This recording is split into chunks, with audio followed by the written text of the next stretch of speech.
Hi guys, आज एक बार फिर हमारे होम्योपैथी एक्सपर्ट पर आपका स्वागत है। तो दोस्तों, आज हम आपसे दमा या अस्थमा नामक डिजीज के बारे में डिस्कस करेंगे। यह डिजीज श्वसन तंत्र या रेस्पिरेटरी सिस्टम से रिलेटेड है और मोस्टली इसे जाड़े में रोगियों को अधिक तकलीफ होती है। वैसे किसी भी वेदर चेंज होने पर अस्थमा की तकलीफ या तो शुरू हो जाती है या बढ़ जाती है। यह बच्चों में भी हो सकती है और अधिक तकलीफ देह होती है। आज के दौर में कोरोना जैसे वायरल इन्फेक्शन से लड़ने के लिए इम्यून सिस्टम का स्ट्रांग होना जरूरी है और अस्थमा के रोगियों पर इसके संक्रमण होने की संभावना अधिक होती है। अस्थमा का रोग श्वास नली या रेस्पिरेटरी ट्रैक्ट में इन्फ्लेमेशन या सूजन होने के कारण होती है, जिससे बचाव के लिए उसके बारे में एप्रोप्रिएट जानकारी होना जरूरी है। तो आज हम इस वीडियो में डिस्कस करेंगे कि यह दमा या अस्थमा क्या होता है, अस्थमा पेशेंट की श्वास नली या ट्रकिया कैसी हो जाती है, रेस्पिरेटरी ट्रैक्ट के टाइप्स एंड पार्ट्स क्या होते हैं तथा अस्थमा होने के कारण एवं लक्षण क्या होते हैं, जिसके लिए आप हमारे वीडियो पर शुरू से अंत तक बने रहिए। तो दोस्तों, आइए शुरू करते हैं। अस्थमा या दमा नामक रोग में मनुष्य के एयरवेज या ट्रैकिया या रेस्पिरेटरी ट्रैक्ट में सूजन या इन्फ्लेमेशन हो जाता है और एयर पैसेज या श्वास नली के बीच का मार्ग नैरो या कॉन्स्ट्रिक्टेड हो जाता है, जिससे कफ के रूप में एक्स्ट्रा म्यूकस निकलता है, जिसके कारण सांस लेने में मुश्किल होती है। अस्थमा सामान्य भी हो सकता है और सीवियर भी। सीवियर होने पर डेली एक्टिविटीज में बाधा पड़ती है और पेशेंट को सांस लेने में बहुत मुश्किल होती है। एडल्ट्स में यह उतना सीवियर नहीं होता, पर 2 से 14 वर्ष तक के बच्चों के लिए गंभीर रूप ले सकता है, यहाँ तक कि फैटल भी हो सकता है। यह जेनेटिक या आनुवंशिक भी होता है। ट्रैकिया द्वारा एयर लंग्स में जाता है। लंग्स का गैसियस एक्सचेंज में महत्वपूर्ण रोल होता है। अस्थमा के रोगी के रेस्पिरेटरी ट्रैक्ट में बायोलॉजिकल रिएक्शंस का कैस्केड होता है।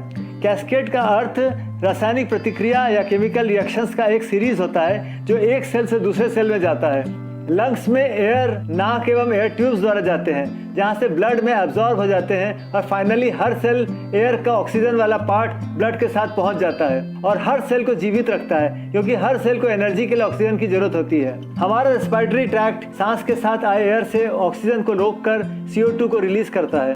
हमारा रेस्पिरेटरी ट्रैक्ट 2 पार्ट्स में डिवाइड किया जा सकता है। Number 1, upper respiratory tract. इसके अंतर्गत नोज, फेरिंग्स और लैरिंग्स आते हैं। यह चेस्ट कैविटी के बाहर नाक से लेकर गले तक होता है।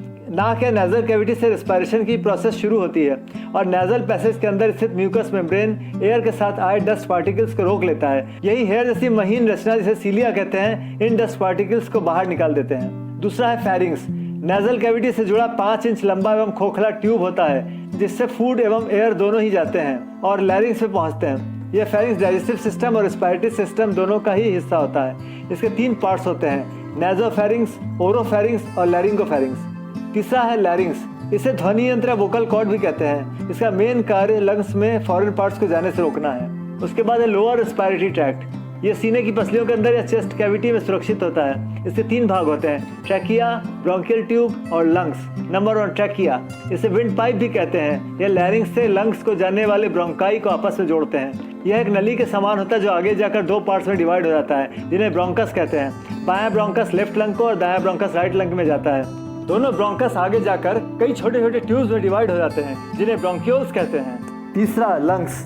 प्रत्येक ब्रोंक्यूल एक सैक लाइक थैले जैसे स्ट्रक्चर में जाकर मिल जाते हैं, जिन्हें एल्वियोलस कहते हैं। यही एल्वियोलाई लंग्स का निर्माण करते हैं, जो कि ऑक्सीजन को रोककर CO2 को एक्सेल करके बाहर निकालने का काम करते हैं। ब्रोंकस के अंदर के स्पेस को ल्यूमेन कहते हैं, जिसमें म्यूकस मेम्ब्रेन होता है, जिनके नीचे स्मूथ मसल्स होती हैं, जिनमें स्थित seromucous gland mucus supply करती है। किसी भी इन्फेक्शन या एलर्जी के संक्रमण के कारण ब्रोंकियल ट्यूब्स में इन्फ्लेमेशन हो जाता है, जिससे रेस्पिरेटरी ट्रैक्ट में नैरोइंग या कॉन्स्ट्रिक्शन हो जाता है, जिससे एयर फ्लो स्मूथली नहीं हो पाता। साथ ही स्मूथ मसल्स से घिरे ब्रोंकियल ट्यूब्स भी सिकुड़ते हैं और ब्रोंक्यूल्स पर दबाव डालते हैं, जिससे सांस लेने में दिक्कत होती है। मनुष्य के शरीर का immune system bacterial, viral, fungal व डिफरेंट प्रोटीन्स या पॉलन ग्रेन्स के अटैक से बचाता है और T लिम्फोसाइट्स एवं B लिम्फोसाइट्स उन्हें एलिमिनेट कर देते हैं। परंतु एस्थमेटिक पेशेंट्स में इम्यून सिस्टम इन इन्फेक्शन के साथ एडवर्सली रिएक्ट करता है और इनके प्रति सेंसिटिव होकर इनके अटैक को रोक नहीं पाता है। तो दोस्तों, चलिए अब आपको अस्थमा के 2 तरह के सिम्टम्स बताता हूँ। एक तो जब अस्थमा का अटैक पड़ता है तो कौन से सिम्टम्स दिखाई देते हैं, और दूसरा जब अस्थमा का पेशेंट खुद ही होता है तब। अस्थमा अटैक होने पर निम्न सिम्टम्स दिखते हैं। सांस लेते और छोड़ते समय व्हीजिंग या सीटी जैसी आवाज होती है। खांसी शुरू होने पर बंद न होना और रात में या अर्ली मॉर्निंग में खांसी अधिक तेज चलना, बहुत तेज सांस चलना, सीने में दबाव और दर्द होना, चेस्ट मसल्स और गर्दन में जकड़न होना, एंग्जाइटी फील होना, चेहरे का पेल हो जाना अर्थात चेहरे में पीलापन हो जाना और पसीने से भीग जाना आदि। Symptoms of asthma, breathlessness feel करना जो कि रात में बढ़ जाता है, वीजिंग होना, सांस लेने में तकलीफ, मुंह से सांस लेने के लिए कंपेल्ड होना, कभी कभी तेज सांस लेना, जल्दी जल्दी रेस्पिरेटरी इन्फेक्शन हो जाना, छाती में भारीपन, नींद पूरी न होना, जल्दी उठ जाना, हार्ट रेट बढ़ा हुआ होना, घबराहट, बेचैनी, गले में इरिटेशन आदि, कन्फ्यूजन, ड्राउजीनेस या हमेशा उनींदा रहना, कमजोरी महसूस करना आदि इसके लक्षण हैं। ये सिम्टम्स अचानक नहीं अपीयर होते हैं, बल्कि ये स्लोली अपीयर होते हैं और कई घंटे तक रहते हैं, कभी कभी तो ये कई दिनों तक रहते हैं। तो दोस्तों आज बस यहीं तक, अगले वीडियो में फिर मिलेंगे। नमस्कार।